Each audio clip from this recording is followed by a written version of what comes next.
में भ्रमण करते करते केवल ये देखें संत आए कि नहीं, वैष्णव आए कि नहीं, ब्राह्मण आए कि नहीं। और जैसे संत वैष्णव ब्राह्मण ठाकुर जी को दिखाई देते हैं, तो ठाकुर जी उनको अरे तुम यहां डोल रहे हो, परिचय नहीं है, ऐसी बात, अरे आप यहां डोल रहे हो। सामने वाले कहें अरे भैया तुम कौन? अरे नेक्सस लाला, अरे भैया तू हमें जाने, बोले अरे तुम्हें ही तो खोज रहा हूं मैं सवेरे थे। बोले हमें खोज रहा हूं भैया काय को? अच्छा एक बात बताओ तुम कहां से आए हो? बोले हम तो अयोध्या से आए हैं। बोले अयोध्या से आए हो, तुमने कछु सवेरे से पाए हो? बोले ना कछु ना पायो, यही मारे तो मैं डोल रहा हूं। यशोदा मैया तुम्हारी बात नहीं आ रही है, 56 भोग बनाए माने, चलो जल्दी नंद भवन पहुंच जाओ। बोले यशोदा मैया हमारी बात नहीं आ रही। बोले हम बे सुबह अब जल्दी करो, मां सब संतन को भोजन है, रो जल्दी पहुंच जाओ। ऐसे किसी को भी सबको निमंत्रण दे देते हैं। और यशोदा मैया जब नंद भवन से बाहर आती देखते हैं 100-200 लोग खड़े हैं बिना निमंत्रण के। मैया कहें आप सब? बोले मैया आप सुबह से बाट निहार रही हो, हमारी लाओ थाली लगाओ, 56 भोग कराओ। अब मैया को यूं लगे मना करूं तो अच्छो ना लगे, लेकिन मैया पूछे अच्छा आपको कौन ने कही मैंने निमंत्रण? बोले आपको लाला आयो। तो मैया बाट निहार रही है। यशोदा मैया पवा तो देती है सबको, फिर शाम को लाला तो कहे अरे लाला ये तू कौन कौन ने निमंत्रण दिया वे? यशोदा मैया बात निहार रही है, पहुंच जाओ सबरे मां भोजन कर लो, आज तो 200 लोग आए मेरे यहाँ। अरे ठीक है, हमारी रसोई घर बड़ो है, हमारे यहाँ 9 लाख गैया है, ठाकुर जी कृपा सब व्यवस्था है, मोए खवावे में कोई चिंता ना है, मैं तो खूब पवाऊं, लेकिन मोए बता तो देकर कौन को निमंत्रण दे रहा, तू कोई को भी निमंत्रण दे दे। मैया तू ना जाने? बोले कहा मैं तो या घर को पुण्य कर रहा हूं, जितना ज्यादा है सके पुण्य जमा कर कर। मैया मैं तो बुढ़ापा आ जाएगा, मैं तो चला जाऊंगा, तो को बाबा को छोड़ जाऊंगा पुण्य करके। मैया के अच्छा कहा पुण्य कर रहे हो लाला? बोले मैया देख ये संत ब्राह्मण ये साक्षात भगवान को मुख हैं, जब इनके मुख में हम कछु अन्न दे में, मक्खन दे में या कछु भी इनको पवामे तो ऐसा समझने से साक्षात नारायण पा रहे हैं। मैया देख कल 100 आए नारायण, आज 200 नारायण तेरे घर आए पावे, मैं तो ये पुण्य करवाऊं। और मैया दूसरी बात सुनेगी? बोले हाँ मारेगी तो ना मुझे? बोले ना मारूंगी बता। बोले तू बड़ी मोटी है गई मैया, मुंह को यूं लगे पूरे दिन लगी रहेगी तो तेरो ने एक वजन कम है जाएगा। अरे मेरी ब्याह तक ने एक छरेरी सी है जाएगी, या मारे तू लगी रहे रसोई में, या हमारे ऐसा। मैया भागे पीछे, ठाकुर जी चौकड़ी मार के भागे। ऐसा ऐसा उधम मचा में ठाकुर जी द्विज ब्राह्मण संत वैष्णवों को जा जा करके बिना निमंत्रण के निमंत्रित कर देते हैं। सब नंद भवन आ जाओ, आज सबन को भंडारो है। कंटकेभ्य नंद बाबा रोज अपने ठाकुर जी की सेवा करते हैं। और महाराज वर्णन ऐसा करें हमारे ब्रजवासी, बोले नंद बाबा की सेवा में शालिग्राम भगवान है। नंद बाबा शालिग्राम की सेवा करें और सेवा करके शालिग्राम भगवान को टांड समझते हैं। टांड आप लोग जानते हैं कि नहीं पता नहीं, अब घरों में नहीं होती, पुराने घरों में टांड होती थी। टांड बोलते हैं एक घर के कमरे में ऊपर एक छज्जा सा बनवा देते थे, उसमें सारा स्टोर रखा जाता, सब जरूरी सामान। नंद बाबा क्या करते हैं, पंचामृत से अभिषेक करा करके ठाकुर जी को शुद्ध जल से अभिषेक करके इत्र वित्र लगा के तिलक फोटा चुपका के बढ़िया आरती करके और फिर शालिग्राम भगवान को टांड पे धरते हैं ऊपर। बोले क्यों? बोले कन्हैया को ये गुलाब जामुन लगे और गुलाब जामुन समझ के कन्हैया मुंह में धर ले। शालिग्राम भगवान ने कन्हैया को यूं लगे, बोले कि ये रोज रोज जय जय जो है का है, ये शालिग्राम जो है का है। हमारे पिताजी पूज्य पिताजी की कथा में सुनाते हैं, बोले एक बार नंद बाबा ठाकुर जी की सेवा कर रहे, इतने में ठाकुर जी बगल में आके बैठ गए। देखो कितनी सुंदर ठाकुर जी की सेवा कर रहे हैं, ठाकुर जी बगल में बैठे हैं, नन्हे से गोपाल जी आके बैठ गए। अब नंद बाबा को तो बढ़िया लगो, लाला भी सेवा सीखेगो, बैठ जा लाला यहाँ पे। ठाकुर जी बैठ गए। नंद बाबा ने पहले दूध से स्नान करायो, फिर दही से स्नान करायो, फिर घी से स्नान करायो, शहद से स्नान कराओ। जैसी शहद पड़ो शालिग्राम भगवान पे, सोई ठाकुर जी की लार न करिया यहाँ थे। ओहो कितना सौभाग्यशाली है जे, मैं हूं मैया ते कहूंगा मैया तू मोको पानी ते मत नवाए कर, पानी में कुछ स्वाद ही ना होवे, सहज ते नवाए कर, नहाते नहाते खाऊ ले करूंगा बीच में। अच्छा एक बात बताऊं, ये पंचामृत अभिषेक ठाकुर जी को प्रिय क्यों है? क्योंकि ठाकुर जी का स्नान भी हो जाता, पेट भी भर जाता, बीच बीच में जीभ निकाल के खाऊ जाए ठाकुर जी इसलिए ठाकुर जी का पंचामृत अभिषेक होता है ये, और ये वास्तविकता है। अब जब ऊपर से सब पड़ता है, पहले दूध फिर घी दही शहद आदि सब ऊपर से पड़ता है, तो मुख पे होकर के आता है, तो जब यहाँ आवे so next so Thakur ji मुंह खोल के जीभ निकाल लें, बीच बीच में स्वाद भी लेते रहे। या हमारे पंचामृत अभिषेक ठाकुर जी को बड़ो प्रिय है, क्योंकि ठाकुर जी को स्वाद भी आ जाए और स्नान भी आ जाए, एक पंथ दो काज। तो ठाकुर जी की तो लार निकल आई, ठाकुर जी बोले जय जय मीठो है गयो होगो, अब तो रस भरो है गयो होगो। और फिर शहद लगे को छुड़ावे के लिए एक बात हम निवेदन करें, सेवा में एक चीज करो भैया, ये सफेद चीनी मत चढ़ाया करो कभी ठाकुर जी को।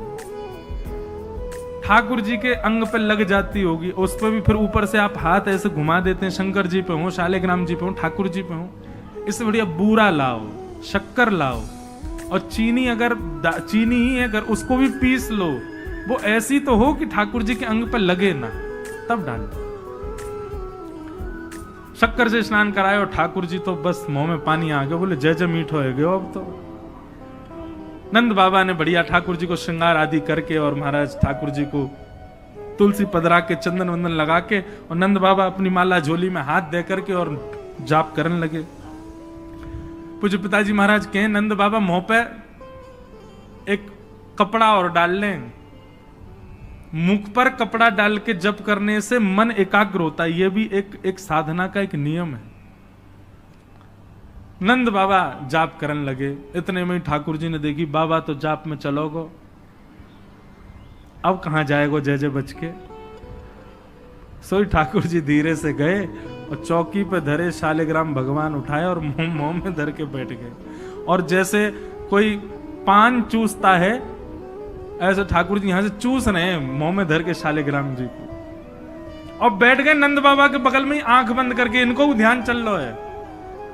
बोले अभी जय जय बाहर बाहरते चूस रहा हूं, नेक्स्ट देर में अंदर की मिठास आवेगी, शहद भीतर तक चलोगो, निकर नहीं रहो, और जोर जोर से चूस रहे हैं। इतने में बाबा की माला पूरी है।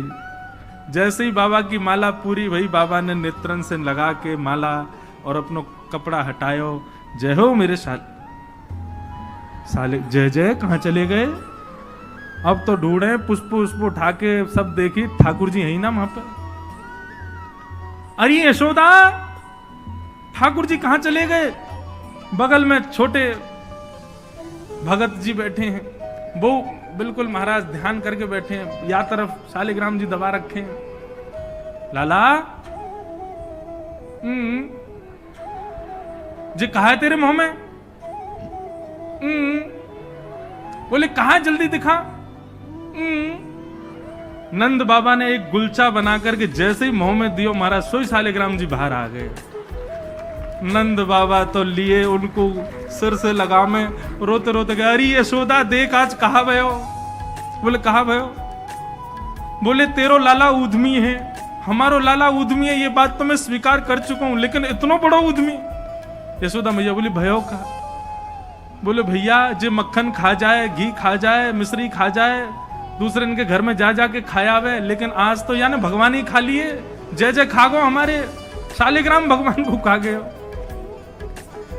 यशोदा मैया बोली वो तुमने शहद से स्नान कराए तो वह लगी होगी, मीठो है गो, जय जय खा जाओ।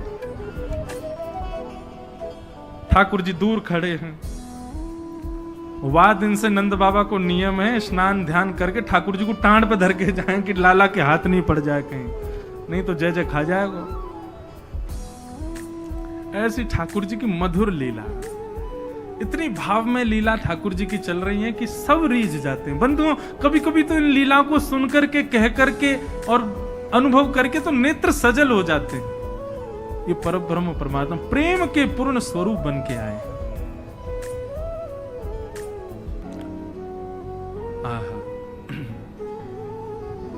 वर्णन करते हैं, ठाकुर जी ने चोरी का मन बनाया। क्यों? बंधुओं, भगवान के काल में कंस राजा ने ब्रजवासियों के ऊपर कर लगाया था, टैक्स। और क्या टैक्स था?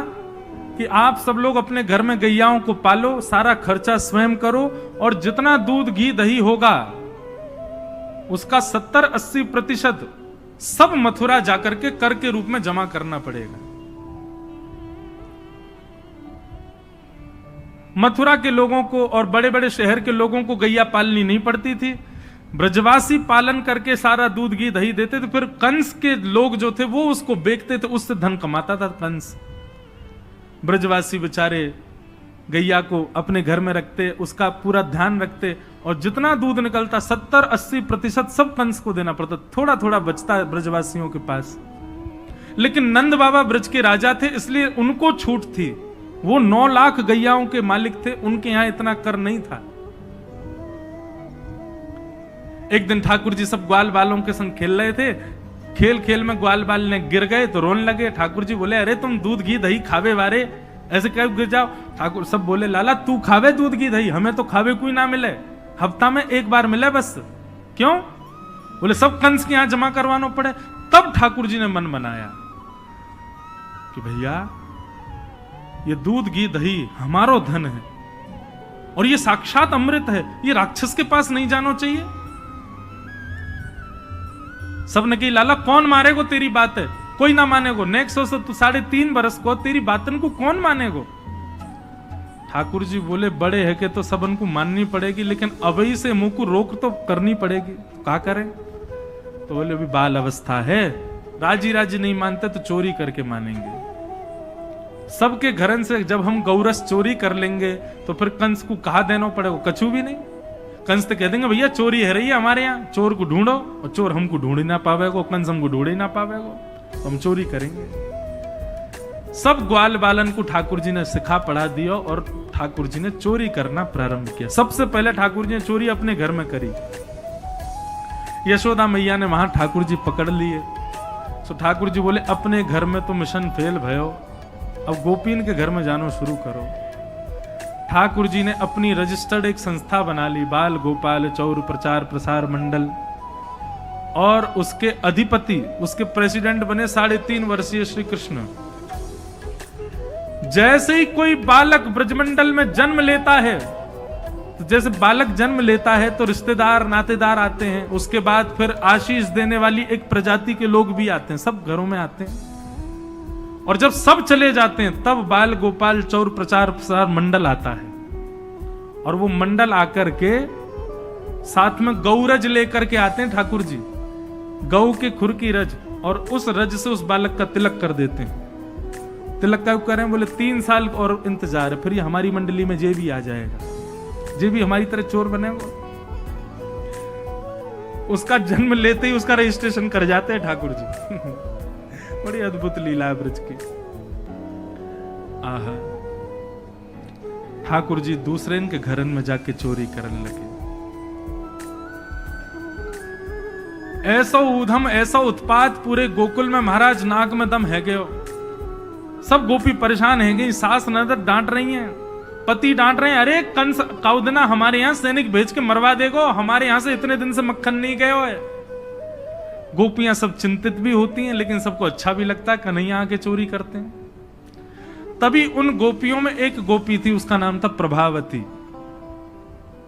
प्रभावती गोपी एक दिन सब गोपियों से बैठ करके चर्चा, सब गोपियां कह रही थी, मेरे घर की तो ऐसे कर गो, मेरे यहां तो ऐसी मटकी फोड़ गयो, मेरे यहां ऐसा माखन चुरा गयो। प्रभावती व्यंग में हंसने लगी, हंस करके बोली, आज तक मेरे यहां दृष्टि भी नहीं डाली उस कन्हैया ने। अरे तेरो घर कैसे बच गयो? बोले, अरे कन्हैया को अपने प्राण प्यारे होंगे तो मेरे घर के आसपास भी नहीं आवेगो, जाने ना है मेरो नाम प्रभावती है। अब ये बात गोपी कह रही थी सब सखियों से, इतने में ही वहीं एक बालक था, वो ठाकुर जी का मित्र था। वो ठाकुर जी के पास दौड़ो दौड़ो गया, वो लाला एक गोपी है प्रभावती वाने यूं कहिए, लाला को अपने प्राण प्यारे होंगे तो आवेगो मेरे यहां चोरी करवे, मेरे यहां आ ही ना सके। प्राण प्यारे हैं, यही मारे ना आवे। ठाकुर जी बोले हमको चुनौती दे रही है? बोले हम बे लाला तू को चुनौती दे रही है। बोले अगलो धावो यही के घर मारनो है। सबसे पहले तो ठाकुर जी ने प्रभावती के देवर को अपना सखा बनाया। देवर कितना बड़ा, वो भी छोटा सा ही था। ठाकुर जी ने उसको अपना सखा बनाया। सखा बना करके उसको बेला फुसला करके बढ़िया उसको बढ़िया मक्खन वक्खन खवा के अपने पक्ष में कर लिया। ठाकुर जी बोले ए सुन, तेरी भाभी प्रभावती एक दिन चुनौती दे रही कि कन्हैया मेरे यहां चोरी करके दिखाए। प्रभावती का देवर बोलो लाला बता कहा करनो। बोले जा देना तेरी भाभी बढ़िया वारो मक्खन निकारे, बस तू संकेत कर दियो, और जब वो जमुना जल भरवे जावे घर में कोई नहीं हो वही समय हमारा आक्रमण होगो। ठीक है। प्रभावती ने एक दिन बढ़िया मक्खन निकारो और महाराज मक्खन निकाल करके छींके पर टांगो, और वो बालक ने देख लिया, दौड़ करके ठाकुर जी के पास बोले आज भाभी ने मक्खन निकालो, आज ही चलो लाला। बोला हाँ आज चलेंगे। प्रभावती यमुना जल भरने के लिए गई। ठाकुर जी उसके यहां प्रवेश कर गए, और प्रवेश करके महाराज चार के ऊपर तीन के ऊपर दो के सबसे ऊपर ठाकुर जी, और ठाकुर जी लेकर के बढ़िया मक्खन खाने लगे। मक्खन दूसरे इनको पवान लगे कि मरकान भोक्षण विभजति सचेन नात्री भांडम भिनत्ति। स्वयं पाते हैं, ग्वाल बालों को पवाते हैं, और जब सब पा लेते हैं तो फिर मरकान भोक्षण संग में बंदर और चलते हैं उनको भी पवाते हैं। लेकिन प्रभावती के यहां इतना मक्खन था, ठाकुर जी का भी पेट भर गया, ग्वाल वालों का भी भर गया, और सब बंदरों का भी पेट भर गया, लेकिन मक्खन अभी पूरा नहीं हुआ, खत्म नहीं हुआ। ग्वाल बाल बोले लाला मक्खन तो अभी बहुत सारो बच गो। ठाकुर जी बोले ये प्रभावती हमको बड़ी चुनौती दे रही ना, याकू ने मजा तो चका जाए। सो कहा कियो। ठाकुर जी ने एक हंडी लई, एक लठ लियो, और वहां से वह हंडी को फोड़ दियो, जितना मक्खन हो सब नीचे गिर गयो, और वह मक्खन को चौका लगा गए, पोंछा कर गए पूरे घर में। एक एक कोने पे जाकर के मक्खन रह नहीं जाए कहीं भी, और पूरे में बढ़िया चौका लगा करके, और ठाकुर जी अपने ग्वाल बालन के संग अंधेरे में छुप के खड़े है गए। बोले देखियो अब मजो आवेगा, प्रभावती आवेगी। प्रभावती आई, सिर पर दो मटकियां बड़ी अचक अचक करके चल रही थी, संभल के चल रही थी। जैसे ही माने द्वार खोलो, और द्वार खोलते ही अपना पाम भीतर धरो, इतने में ही भोपाल शताब्दी की तरह ऐसी रिपटी महाराज, ऐसी रिपटी सिर में लगी, कमर में लगी, हाथ पाम बाकी सब एक है गए। और गिरी सो गिरी, यमुना जल मिल गए मक्खन में तो और चीकनो हो गया। अब वो उठ ही नहीं पा रही है, जैसे उठे फिर गिरे, जैसे उठे फिर गिरे। और ठाकुर जी ताली बजा बजा के हंसे, सब ग्वाला के लाला आज तो बड़े मजे आए, आज तो बड़े मजे आए। मेरी भाभी कहा कह रही कन्हैया को अपने प्राण प्यारे हमारे ना आवे। अब तो को तेरे प्राण प्यारे होंगे ना तो कभी हमको चुनौती नहीं देगी। और ठाकुर जी भाग गए। प्रभावती महाराज जैसे तैसे रिपट रिपट के बाहर आई, और जाके सीधे यशोदा मैया के पास पहुंच गई, और जाके बोलने लगी, बोले मैया अपने लाला संभाल ले, नहीं तो काउदना हाथ दिखा दूंगी आकू में। ऐसा उधम मचावे, देख मेरी कोहनी टूट गई, कमर टूट गई, ऐसा उधम मचा के गयो। यशोदा मैया बोली तुम गोपीन पे कछु काम ना है, 24 घंटा मेरे लाला के पीछे पड़ी रहो, काउदना रंगे हाथ पकड़े तो आइयो, नहीं तो कभी मुख मत दिखाइयो अपनो। प्रभावती बड़ी चिंता में है, बोले ठाकुर जी को रंगे हाथ कैसे पकड़ूं। इतने में यानी विचार कियो कि मेरो जो देवर है वो लाला के संग बहुत ज्यादा रहवे, तो यार देवर को पहले अपने पक्ष में करो। ये देवर कभी ठाकुर जी के पक्ष में जा रहा हो, कभी प्रभावती के पक्ष में। प्रभावती ने एक दिन वाकू दिखाते भय मक्खन निकारो, आज तो धोरी गैया को मक्खन है, इतना मधुर मक्खन है, और यहाँ से तो आज मैं शाम को बढ़िया रोटी बनाऊंगी, घी बना करके सबको पवाऊंगी, अब बढ़िया मक्खन निकारो। देवर ने देख लिया और जाकर के सीधे पहुंचो लाला के पास, बोले लाला भाभी ने आज धोरी गैया को मक्खन बनाया। ग्वाल बाल सब बोले लाला वहीं चल, बात ना बड़े मजे आए वहां पे, आज फिर चल रहे प्रभावती के यहाँ। ठाकुर जी वे चलो। अब प्रभावती ऐसा दिखा करके गई कि वो जमुना जल भरने चली गई है। ठाकुर जी ने देख लिया प्रभावती जमुना जल भरवे गई है, लेकिन जैसे ही ठाकुर जी वाके घर की ओर भागे, प्रभावती दौड़ करके पीछे के द्वार से गई और खिड़की में होके भीतर घर में आ गई और चुपचाप खड़ी हो गई अंधेरे में, हाथ में बड़ा डंडा लेकर के। ठाकुर जी आए, ठाकुर जी ने आकर के जैसे ही महाराज 4 3 2 1 ऊपर चढ़े, चोरी करनो प्रारंभ कियो। ठाकुर जी जब पूर्ण रूपेण व्यस्त हो गए चोरी में, तब प्रभावती अपना डंडा लेकर के निकली। दारी क्यों तुम्हें बताऊं। और जैसी प्रभावती आई, महाराज नीचे वाले सबसे पहले भागे, और नीचे वाले भागे तो ऊपर वाले सबरे गिर गए, ठाकुर जी लटक गए ऊपर। अब बाकी के सब तो वहां से भाज गए, ठाकुर जी रह गए। अब नीचे प्रभावती खड़ी है, आजा लाला, तो बताऊं मैं, प्राण प्यारे, देख देख देख प्रभावती तू सही ना कर रही है, तू जाने ना है मैं जय जय हूं। बोले तेरी जय जय तो मैं निकारूंगी, नीचे आ पहले तू। जैसे तैसे करके ठाकुर जी नीचे उतरे।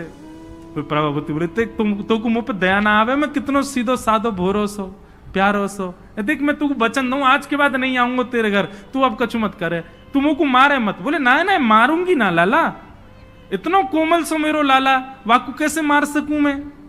ठाकुर जी बोले हाँ जी, तो मैं मारी हूं मत। बोले मारूंगी ना तो को पकड़ के यशोदा को दे के आऊंगी आज मैं, वो बतावेगी तो। बोले या तो बढ़िया, तो तू मार ले मोह, लेकिन यशोदा मैया के पास मत ले जा, ऐसा मत करे। बोले ना आज तो तू यशोदा ही बतावेगी तो। और ठाकुर जी को हाथ पकड़ करके महाराज प्रभावती पूरे गोकुल में हल्ला करती भाई जा रही है, और घूंघट करके, घूंघट पकड़ रखो एक हाथ से, दूसरे हाथ से ठाकुर जी पकड़ रखे, और सबरे गोकुल में हल्ला। देख लो रे सबरे गोकुल वासियों, जे नंद जी को लाला, यशोदा मैया को छोरा, ये घर घर जाके चोरी करे, यशोदा मैया कह रही रंगे हाथ पकड़ो तो बताइयो, आज पकड़ लियो या को ठिकाने लगाऊंगी मैं। ठाकुर जी बोले ये तो भैया बड़ी निंदा है रही हमारी। इतने में ही ठाकुर जी बोले ए प्रभावती, कहा बात है। बोले देख तेने इतनी जोर से मेरो हाथ पकड़ रखो, मेरो हाथ नीलो पड़ गयो, रक्त पूरा रुक गयो है, तू इतनी जोर से मत पकड़े, तू एक काम कर, मेरो जे हाथ छोड़ दे, दूसरा हाथ पकड़ ले। प्रभुति बोले नहीं तू भाग जाएगा, तेरी सौगंध खा के कह रहा हूं मैं नहीं भागूंगा, तू मेरो एक हाथ छोड़ दूसरा पकड़ ले। प्रभावती चलती जा रही है, और चलते चलते माने 3.5 वर्ष के छोटे से ठाकुर जी चलते चलते माने जैसे मन बनाया कि हाथ दूसरा लाऊं, ठाकुर जी ने पीछे चल रहे ग्वाल बालन में प्रभावती के देवर को इशारा क्यों यहां पे आ, वो ठाकुर जी की उम्र को ही है। ठाकुर जी ने वाको हाथ पकड़ लिया। प्रभावती अब देख तू मेरा दूसरा हाथ पकड़ जल्दी कर। प्रभावती चलते चलते बोली ला दूसरा हाथ दे। दूसरे हाथ के चक्कर में ठाकुर जी ने वाके देवर को हाथ पकड़ा दिया, और पकड़ा करके ठाकुर जी गली मोहल्ला कुचेन में कूदते भय सीधे नंद भवन पहुंच गए, और हाथ पाम धो के सीधे यशोदा मैया की गोद में। मैया ये सबरी गोपी मेरे पीछे काहे को पड़ी रहे, अरे मेरो लाला बड़ो मलूक है, हमारे पीछे पड़ी रहे। मैया रोज कोई गोपी आ जाए, मुंह को तो लगे आज भी कोई गोपी आवेगी तो उसे शिकायत करवे। मैया बोली आंधेदारी के मैं बताऊंगी। हाँ मैया तू मुंह को अपना दूध पिला दे। और ठाकुर जी तो इतने लाड़ प्यार में आ गए, मैया गोद में बैठ के दूध पीने लगे। इतने में ही प्रभावती आई, देख यशोदा मैया तू कह रही कि अपने लाला को रंगे हाथ पकड़ के लाइयो, आज देख तेरा लाला पकड़ के लाई हूं मैं। ठाकुर जी बोले देख ले मैया मैं तो कह रहा हूं ना कोई गोपी आ रही आ गई। मैया तू एक काम कर दे। बोले कहा मैं तू और बाबा हम तीनों कहीं और ही चले जाएं, ये गोपी हमको जीन ना दे रही है, इनको यूं लगे कि तेरो लाला इतना सुंदर काहे को है, ये चिढ़ के मारे आ जाए रोज। मैया बोली लाला तू पीछे खड़ो रहे यार, गोपी तो मैं देख के आऊं। मैया नीचे गई, कहा बात है क्यों चिल्ला रही है घूंघट में, देख तेरो लाला आज रंगे हाथ पकड़ो। मैंने तो याकू कुछ नहीं कही है, लेकिन तेरे हवाले छोड़ के जा रही हूं। मैया यार सबक सिखाइयो आज। मैया बोली कौन है। बोले तेरो लाला। बोले देख तो सही कौन है। प्रभावती ने घूंघट उठा के देखो तो वही के देवर को हाथ। प्रभावती बंदर तू कहां से आया, भाज गयो। अब तो यशोदा मैया ने खूब सुनाई। बोले नहीं नहीं मैया मैंने तुम्हारे लाला ही पकड़ो। बोले तू झूठ बोले, मेरो लाला तो अभी दूध पी रहा मेरी गोदी में बैठ के। कन्हैया, इतने में ठाकुर जी आए भी तो, हाँ मैया कहा कर रहे हो तू? मैया मैं तो तेरी गोद में बैठो दूध पी रहा। मैया ये सबरी गोपी मेरे पीछे पड़ी रहे, मैं कहा बताऊं, इन लोगों की तो ऐसी आदत है गई है, और ये प्रभावती तो सबसे ज्यादा। मैया ने खूब डांटी। प्रभावती बोले ये हुआ कैसे? प्रभावती बोले अच्छा मैया क्षमा कर दो, मैं जाऊं। प्रभावती चली गई। ठाकुर जी बोले मैया मैं 2 मिनट में आऊं, अभी नहीं सखांत में ले आऊं। जैसे प्रभावती ने दूर पहुंचे सो ठाकुर जी आए आगे से, और प्रभावती के आगे आगे खड़े है गए। तो कहो जी कैसी रही आज? प्रभावती बोली तेने ही कियो कैसे? बोले मैंने कैसे कियो वो मत पूछे, लेकिन मैं तू को चुनौती देवे आया हूं। आज तेने मेरो हाथ पकड़ो तो मैंने अपनो हाथ देवर में बदल दियो। कल को अगर तेने मुझे पकड़ो तो तेरो हाथ मेरो हाथ खसम में बदल जाएगा। देवर से तेरे पति को हाथ आ जाएगा हाथ में। तू जाने ना नंद जी को लाला हूं मैं। प्रभावती इतनी लज्जा की हो गई कि फिर वो कितने दिन तक बाहर नहीं आई अपने कक्ष से, भवन से। वर्णन आता है ठाकुर जी एक दिन उसके यहां पहुंचे और पहुंच करके उसकी गोद में बैठ करके खूब स्नेह किया, और स्नेह करते तब भी नहीं मानी, खूब नाराज हो गई ठाकुर जी से, मुंह फेर करके बैठ गई। ठाकुर जी बोले एक बार मेरी ओर देख ले। प्रभावती बोली नहीं देखूंगी। बोले बस एक बार देख ले, फिर जीवन भर मत देखियो। जैसी प्रभावती ने ठाकुर जी की ओर देखा, शंख चक्र गदा पद्म धारण करके चतुर्भुज रूप में ठाकुर जी ने उसको दर्शन दिया।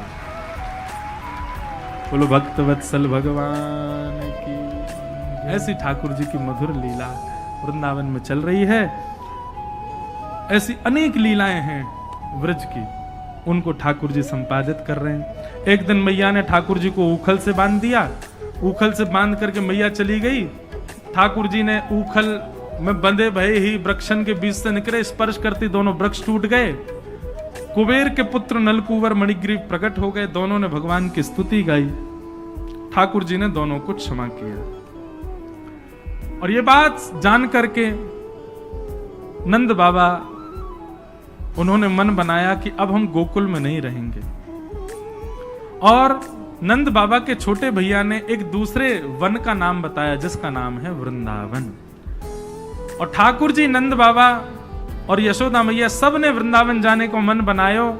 तो महाराज सब गोकुलवासी बोले हम भी यहां नहीं रहेंगे, हम भी वहीं रहेंगे जहां लाला रहेगो हमारो। और सब गोकुलवासी ठाकुर जी के संग वृंदावन चले गए।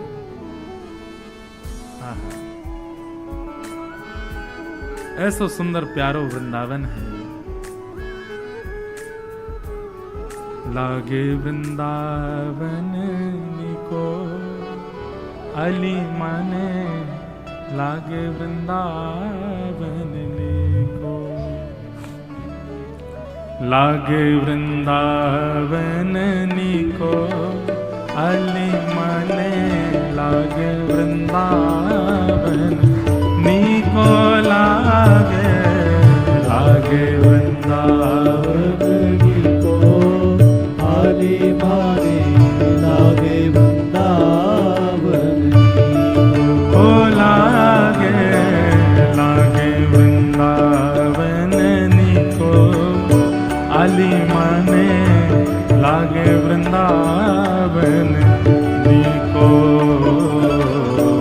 लागे वृंदावन निको अली माने, लागे वृंदावन निको। ओ घर घर तुलसी ठाकुर सेवा, घर घर तुलसी ठाकुर सेवा। घर घर तुलसी ठाकुर सेवा, घर घर तुलसी ठाकुर सेवा। दर्शन गोविंद जी को आली माने, लागे वृंदावन नीको। दर्शन गोविंद जी को आली माने, लागे वृंदावन नीको। लागे वृंदावन नीको आली माने,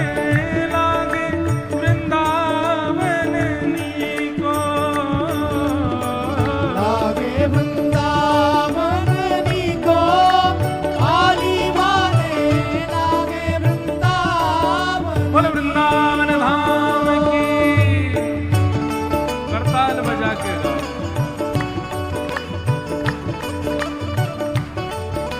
आज श्री गिरधर लाल जी पधार रहे हैं कथा में, मानो साक्षात वृंदावन पधार रहा है।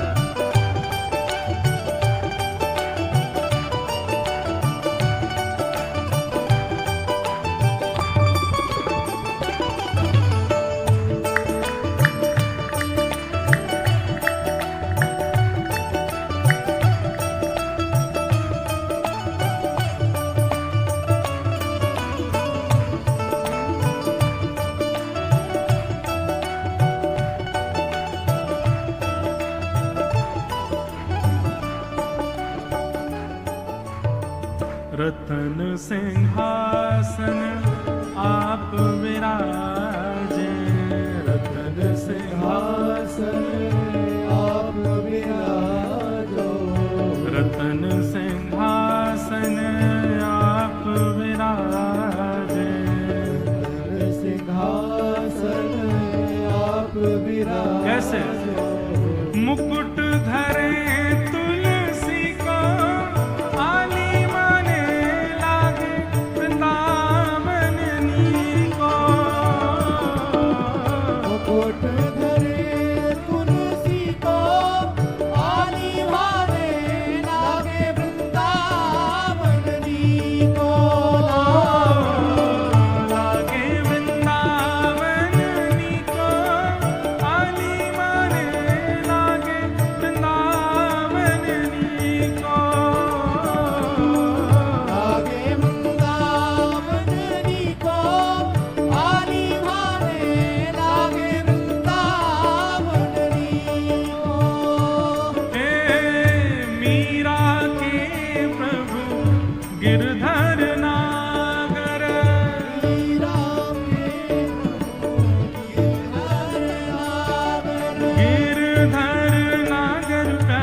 भाई क्या कहती है भैया?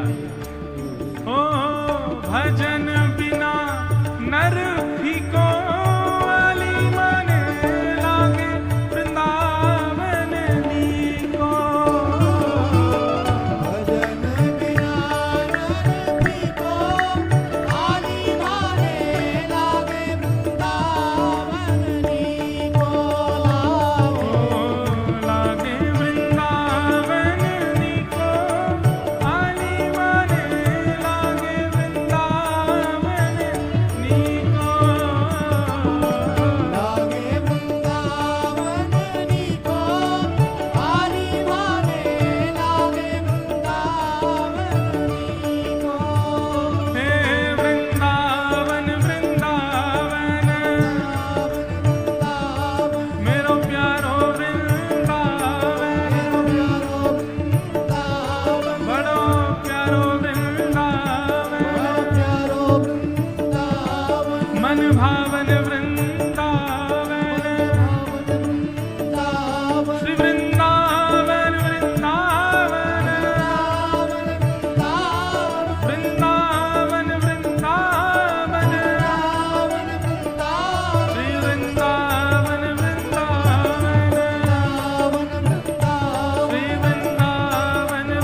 वृंदावनं संप्रविश्य सर्वकाल